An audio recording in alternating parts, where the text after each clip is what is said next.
My company used to have another office in another state that was 2 states over most of the time. It flew there, but sometimes we would have equipment or vehicles that needed to be delivered on those cases. I volunteered to make the trip and would stay at the other office for a week at a time.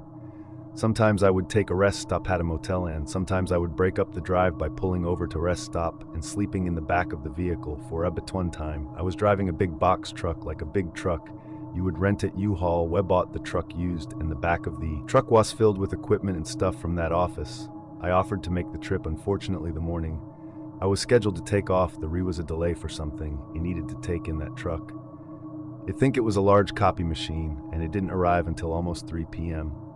After loading it in the truck and getting ready to take off, I knew I was going to hit rush hour traffic, so I opted to delay my leave for 2 hours, so I wouldn't leave until after 5 p.m. Event hot, there was still lots of traffic. It would only be local in the vicinity, and once I got out in the open, it was pretty much a straight shot until I reached the state line, having to pull over a couple of times for fuel and restroom breaks. I got into a rural area Northam State after night. I pulled over one last time that night for fuel and coffee.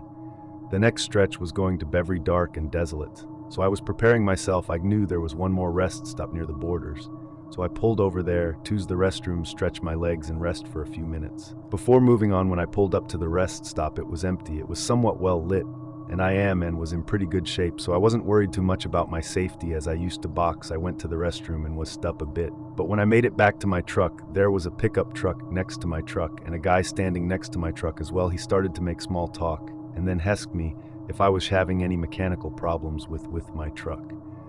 I thought it was odd that he asked me that. I got back in my truck and took off. After this point, there is a long stretch that's mostly forest area, and it's kind of creepy to drive through at 3 a.m. Having driven this route before, I knew there was a bridge up ahead. Suddenly all the lights in my truck turned off, headlights, instrument lights, the running lights.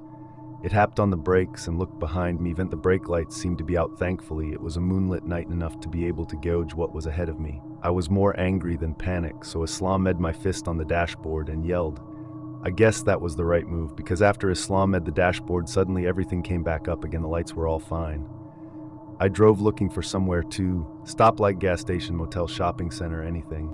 I remember Daga station. I had stopped at another time, which was in Asity, about 10th the road. I made it to that gas station and noticed that shortly after I pulled in the same pickup truck with the same guy. Pulled over, didn't pull up to the gas pumps and stayed in the street. But suddenly I got this chilled feeling like this guy did something to my truck while I was inside the rest stop earlier. I started to put some fuel in the truck, thinking about my next move. Then just as I was about to get back in my truck, a cop car pulled into the station and I waved it down. I got out and made some small talk to the cop and pointed in the direction of the street where the pickup driver was pulled over. After I did that, the truck drove off. I think I asked the police about the road conditions and asked them if there was a motel or something ahead. When I got back in my truck, I decided that if the guy hadn't something that might disable my truck, I better pull off. Fourth night, I kept looking behind to see if the truck was following me. I think it was, but I couldn't be sure. I made it to another town a little bit larger than the last stone I had left, and there was a motel. I checked in, locked my truck, grabbed my bag, and kept looking around, expecting something to pop out. I didn't sleep well that night, but nothing out of the normal happened in the light of day. I eventually made it to the office, and I asked them to have the truck looked at by a mechanic. I told them the issue, and they reported back to me after I was home that the mechanic had found nothing wrong, and they didn't experience the same issue while driving it back. Maybe the mechanic overlooked something that of method creeps though, and I'm positive that he did something to my truck and was following me. Maybe he would have made his move if I ever pulled over on the highway to address the issue. I was in the USA Air Force, were stationed in Omaha in the late 1980s. At the time, I hung out with my roommate and another friend, all of us being girls. My name is Tracy. My roommate's name was also Tracy, just spelled differently, and the girl we hung out with was named Stacy. When we were together, everyone always thought that we were lying and being the silly teenagers we were. We always found it funny. One weekend, we decided to take a road trip to Kansas City, Missouri. We were speeding down the highway, laughing and singing at the top of our lungs. We were happy and having the time of our lives. Stacy was driving, and she had a bit of a lead foot and must have been going too fast, because before long, a state trooper pulled up behind us and turned on his lights. Stacy immediately pulled over. By the time the officer made it to her window, she already had her license and registration in hand, and the window down, the officer looked over there and then looked at Tracy.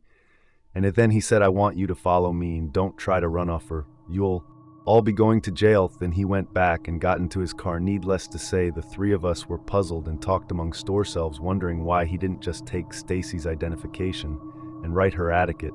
The officer pulled out slowly and we dropped in behind him and followed him down the road. He drove a few miles and then exited the highway. He drove a little ways and turned onto a dirt road that was surrounded by stalks of corn. We'll stopped talking and we became more alarmed. However, we were young and scared, and since he was a police officer, we continued to follow him. The officer drove for some time down this dirt road and then pulled into an area that had a big beat-up old barn. Stopped and West stopped behind him, and a group of men with shotguns exited the barn. It wasn't until that point that we realized we were in mortal danger, and panic set in. The officer walked back to her car and told Stacy to get out and follow him to his car. She got out. She looked at Tracy and is still in the care, and there was sheer terror on her face. She followed him to his care, and he motioned for her to get in on the passenger side, which she did. Tracy and I were still sitting in the car, and the armed men stood on the side of the car, looking at us. We began quietly praying to God to protect the three of us, and we prayed that Stacy wasn't being hurt, and somehow they would let us leave after some minutes. Stacy bolted out of the officer's car and ran back to her car and jumped in the driver's seat. She was crying hysterically. The officer got out of his Karen walked back to her car, this time to Tracy's window as she was in the front passenger seat. Asked, "Is it true you're all in the Air Force?" Tracy replied, "Yes, sir." And the officer calmly said, "Get out of here and go back to where you all came from, and I better not see you all again." As soon as she finished, Stacy turned on the car, whipped it around, and sped back down the dirt. She somehow navigated back to the highway as Shed drove back towards the base. The silence was only broken by an occasional SOB from one of us. Stacy drove for a while, and as soon as we crossed back over into Nebraska, Shep pulled over on the side of the highway. Then she began to sob heavily.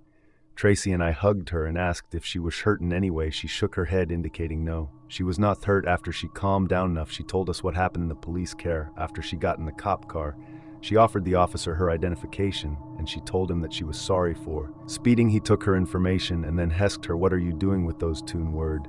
Stacy was white, and Tracy and I, who had been in the car, were both black. Stacy then explained to the cop that we were on a road trip. Had told her that if she would do certain favors for him, he might let us go with the warning. At that point, Stacy had a complete meltdown, I guess while he was waiting for her to calm down. I finally looked at their identification and saw that she had also given him her military ID.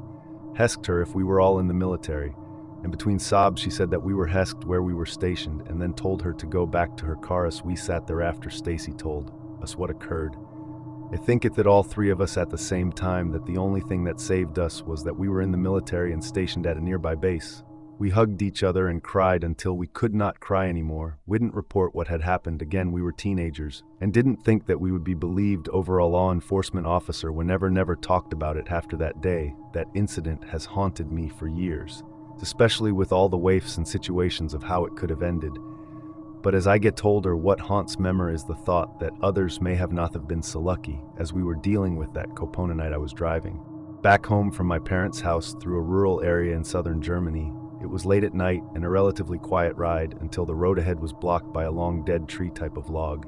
I was super annoyed by this because this was literally the only road available. It would take me another hour at least to backtrack and take a different way. When I got out of the cart to further inspect the roadblock, I didn't notice anything out of the ordinary. Germany is to me, when it comes to wildlife in rural area, so there's usually no serious wildlife encounters apart from hedgehogs or deer. Started to move the log out of the way so that I could pass. The log was light enough that I could drag it across the ground by myself, but it took some effort. I don't know how long it took me to move it, but by the time I was finished, another car had stopped not far behind me, waiting for me to continue driving. At least that's what it thought. As soon as I got back into the driver's seat and continued my drive, I noticed that the car was following me. First, I assumed it might have been coincidental because on a singular road with nowhere else to go, that the other car would take the same route as me.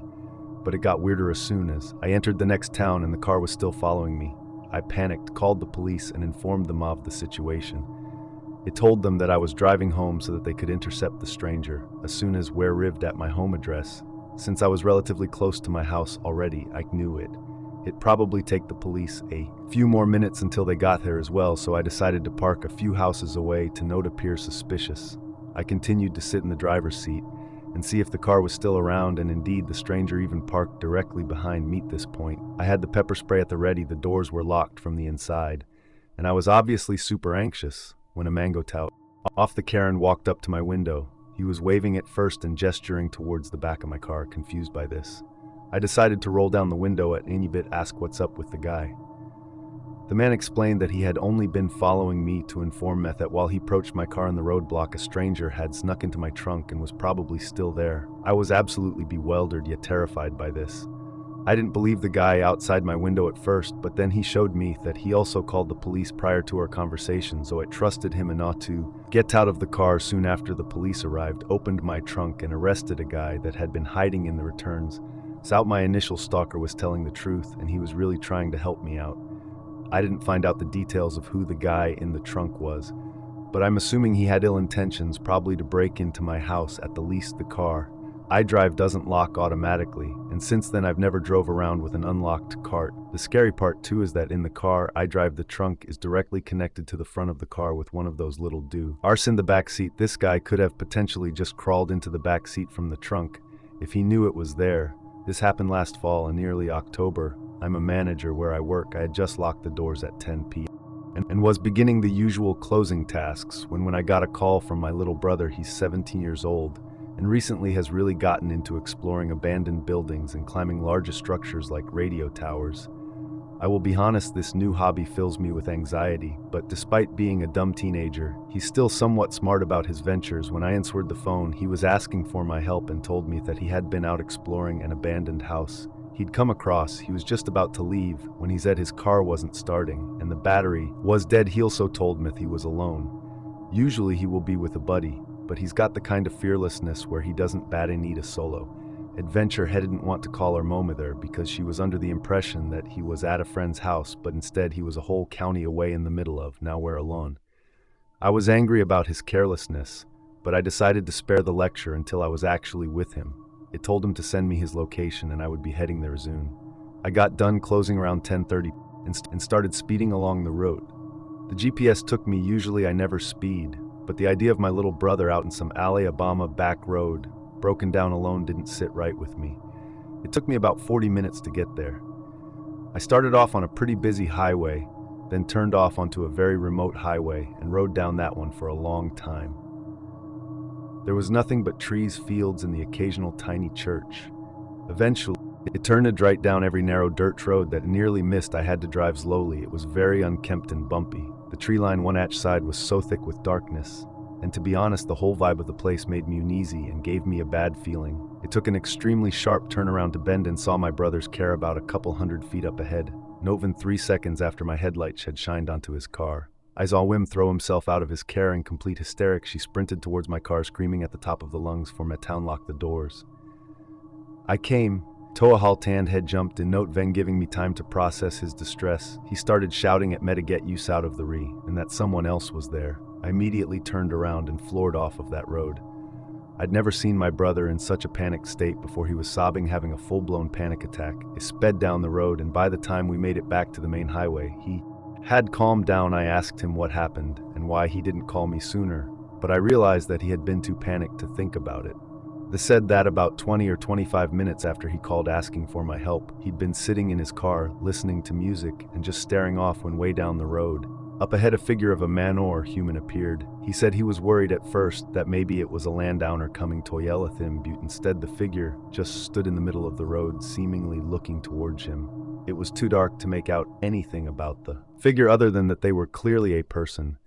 He said that the person just stood there not moving for a good 3 or 4 minutes before they very slowly shifted to the right and vanished into the trees and darkness. At this point, pure panic had already set in for him because he was sure they were staring at this car, and because of the unusual behavior of the figure, he said that they didn't pop up out of the trees until another 5 minutes had passed, but this time they moved a good distance closer. He was fully freaking out, now thinking that this person had to be messing with, or even worse, threatening him. He said he froze his body, not letting him do anything except stare out of his car windows in terror. The figure continued to stand in the middle of the road, and then they shifted back into the tree line once again. He said that the figure did that 2 more times, and each time they had inched a couple of feet closer to his car. He said they had been hiding in the trees. Again for about a minute when he saw my headlights behind him. The security of knowing that I was there gave him the courage to leap out of his car and make a break for it. The poor kid was so petrified he even left his phone behind in the car. We went back the next day around noon to jumpstart this car. My paranoid self even brought Talwa Pontheria was less threatening in the daytime. The abandoned house could be seen through the trees to the left of the road, and to the right, a couple hundred yards behind us, was a smaller road that led to a small radio tower. Given that it was bright out and my urge to know what, I poked around with my brother. Other than the house, the thick trees along the road, and the tower, there was nothing but fields to either side of us, no sign of a barn or farm or anything. I even looked around the ground floor of the house. My suspicion was maybe a squad missed in his venture was messing with him, but there was no sign of anyone living in the house. What unnerved me even more was the fact that around back of the house a good stretch of the ground was littered in bones. They looked like cow vertebrae. There were hundreds of cleanly cut vertebrae everywhere. There weren't even cows in any of the fields nearby. I went back to the road and Ked passed this car down a stretch where he said the person had been standing. It was a dusty dirt road, so I was looking for footprints or any evidence that something had been there, but there was nothing. After that, we jumped into the car. I dug into him a little bit and told him to never go exploring alone again. Then we left. I'm honestly at a loss for what he saw that night. He's not the type of kid to make up stories like this, and the level of distress that I saw women, I don't think anybody could fake either. So this happened right before my 20th birthday when I was in the U.S. Navy. I was stationed at a Navy school in South Carolina close to Charleston, but not actually in the city. It wasn't uncommon for people with cars to drive into the city, and everyone was friends with somebody with a car. I was friends with this guy named Peter, and we were close, and he was friends with this New Yorker that I didn't like much, we'll call him Trevor. Trevor had a car though, so we ended up doing a lot together one night. After all three of us had tanked an important test, convinced them to go for ice cream. We decided on this ice cream parlor on the far side of Charleston and piled into Trevor's truck. After we had gotten the ice cream, Peter went to start giving Trevor directions, but Trevor insisted he knew a shortcut and we needed to simply enjoy the ride. Wouldn't have anything early the next day, so decided to screw it, and this would probably be a funny story later. When Trevor got us lost, so we're driving for at least twice as long as it would have taken us to get back to base. But Trevor kept promising us that we were almost there. Meanwhile, we hadn't seen a building in at least 10 miles, and the road was so dark it felt like I was looking into an abyss. Trevor mentioned that he had piezo Peter, and it told him to just pull over and take a leak. The road was lined with forests, so he had lots of options to go. But Trevor insisted on pulling all the way off that road in case another car came by. He found a dirt road and turned down a tan. Peter and I looked at each other, and both said that he needed to stop. Peter and I are both from the South, while Trevor grew up mostly in New York City. Pete and I both knew how some people are more of the shoot first, ask questions later type of people if he happened to be trespassing on someone's property. But Trevor kept saying that he was just going to go a little farther through the trees. I was thinking about how we were going to get shot, because I wanted ice cream. When we went through the tree line, about 20 yards in front of us was a big bonfire that was bright compared to the light from the moon. Immediately, I got nervous and Peter and I both started screaming at Trevor to turn around. That's when we noticed the figures around the fire and those closing in around us. Trevor was frozen in fear in the driver's seats, so I reached into the front and put the truck into reverse while hitting him repeatedly on the shoulder. Trevor slowly turned around to check behind him to back up, only for him to freeze again as I also turned. More figures closing around the trail behind us. Peter by now had pulled out a flashlight and was trying to blind the figures while repeatedly telling Trevor to just go and that they'd move. So Trevor finally started to slowly make his way backwards while Peter was whipping his flashlight around. Meanwhile, I was making sure all the doors were locked and rolled up their rear windows and closed the backs. Sliding windows, the crowd behind us parted and we made our way back to the road without any problems. We're the rest of the ride in almost complete silence, and the three of us have never actually spoken about it, since the only thing that was said on the ride home was when Peter quietly told us that the people around us didn't have face. Peter was the only one who would have seen them since he was shining the flashlight around. Trevor was focused on backing us up out of the re, and I was focused on making sure that the truck was secure with the windows and locks. It trusted Peter though, and I don't think he would lie about something like that either.